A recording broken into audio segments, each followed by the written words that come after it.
KBS 7시 뉴스 함께하고 계십니다. 지금 시각은 7시 27분입니다. 이제 내년 국회의원 선거도 얼마 남지 않았습니다. 아마 이번 추석 연휴부터 이 총선이 큰 관심이 되지 않을까 싶은데요.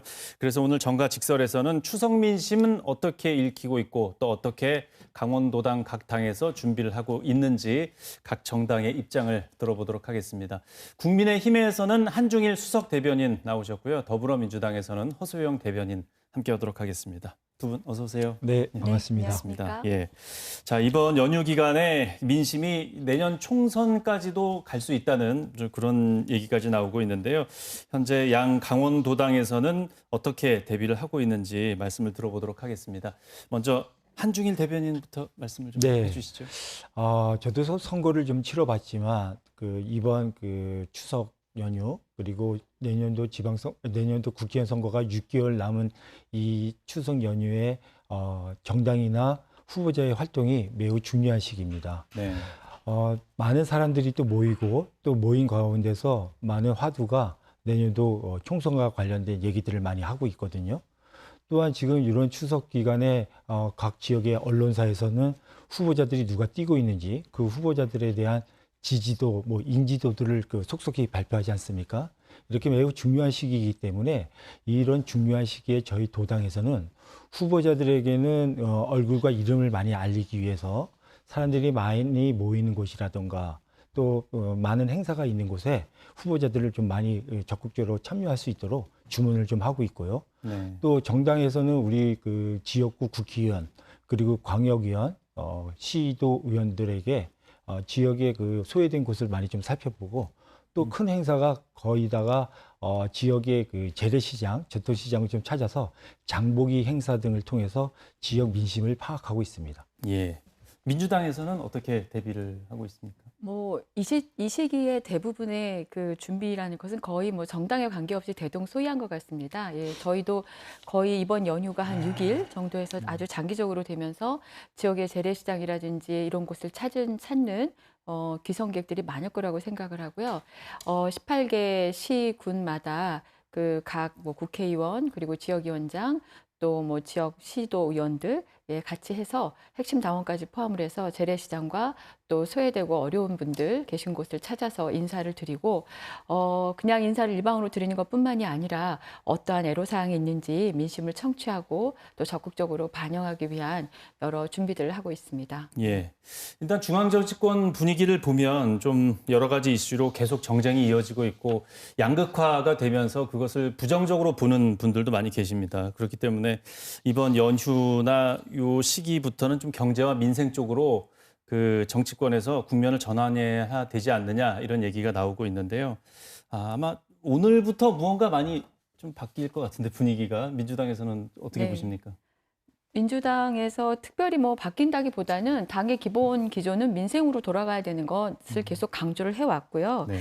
사실은 이제 그동안 어려운 민생을 돌보지 않고 제1야당에 대한 탄압과 정치 공세에만 몰두하는 정부와 국민의힘 에 대해서 국민들이 싸늘한 시선을 보낸 것 부인할 수 없는 사실일 겁니다. 네. 물론 같이 국정을 책임지고 있는 민주당에 대한 여러 애정 어린 질책도 저희도 많이 같이 받고 있는 것도 사실이고요. 네. 민생은 참기지 않고 정치 공세에 몰두하는 정부 여당 그리고 여당의 모습들에 대해서 국민들이 어떻게 보실지 좀 걱정되는 바도 있습니다.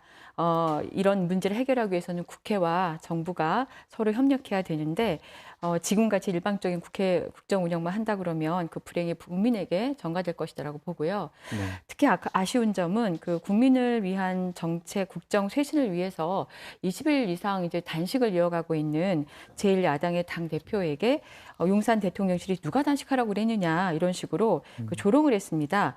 사실 윤 대통령은 건강이 온전치 않은 제1야당에게 체포 동의안을 제기하는 등 인지상정의 측면으로 봤을 때는 과한 부분이 비정함이 보였습니다.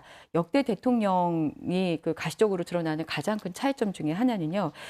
당선 이후 야당 대표를 1년 동안 만나지 않고 패싱했다는 점도 상당히 특이할 만한 점이고 또 서슬 펄었던 군사 독재 시기에서조차 김영삼 전 대통령이 그 단식을 할 동안에 민정당 사무총장을 보내서 대통령이 그 총재님의 단식을 끝내고 빨리 건강 회복하길 바란다. 막 이런 요구를 할 정도였는데 지금은 군사 독재도 아닌 이 시대에 저희가 더 그 비정한 경험을 하고 있습니다.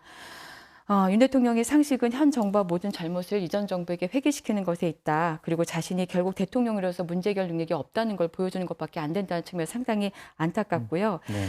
다시 한번 대통령과 국민의힘에게 경제를 살리고 민생의 그 본질로 돌아올 수 있도록 또 부탁을 드리고 저희도 전면적으로 쇄신해서 이번에 같이 그 보조를 맞춰서 해나가겠다 말씀드립니다. 예. 국민의힘 입장은 어떻습니까? 네, 사실 그 어느 때보다도 지금 경제가 굉장히 어렵습니다. 이게 우리나라의 그 내부적인 문제뿐만이 아니라 국제적으로 힘든 여파가 지금 우리나라에까지도 미치는 영향이죠. 그래서 더군다나 경제 살리기가 사실 쉽지는 않습니다. 그리고 이런 시기에 정쟁으로 비춰지는 모습들이 사실 민주당과 저희 당이 많이 있죠.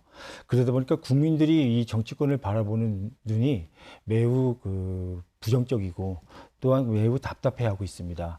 국민들이 바라보는 이 정치권이 조금 좀 실망해서 좀 희망으로 빨리 돌아서야 되는데 사실 그 국회의원이나 우리 정당 그리고 민주당도 마찬가지일 거예요.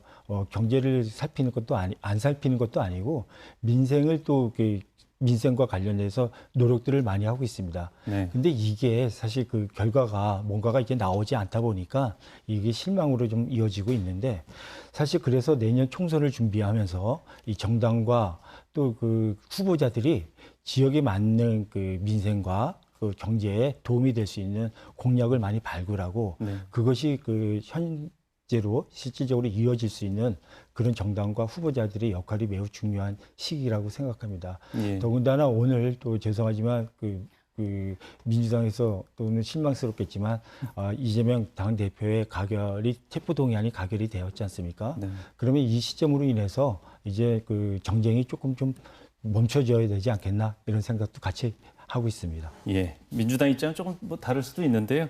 예. 일단 지역 도당 얘기를 조금씩만 들어보고 네. 마치도록 하겠습니다. 네. 국민의힘에서는 강원도당에서는 이번 총선 준비를 어떻게 하고 계십니까?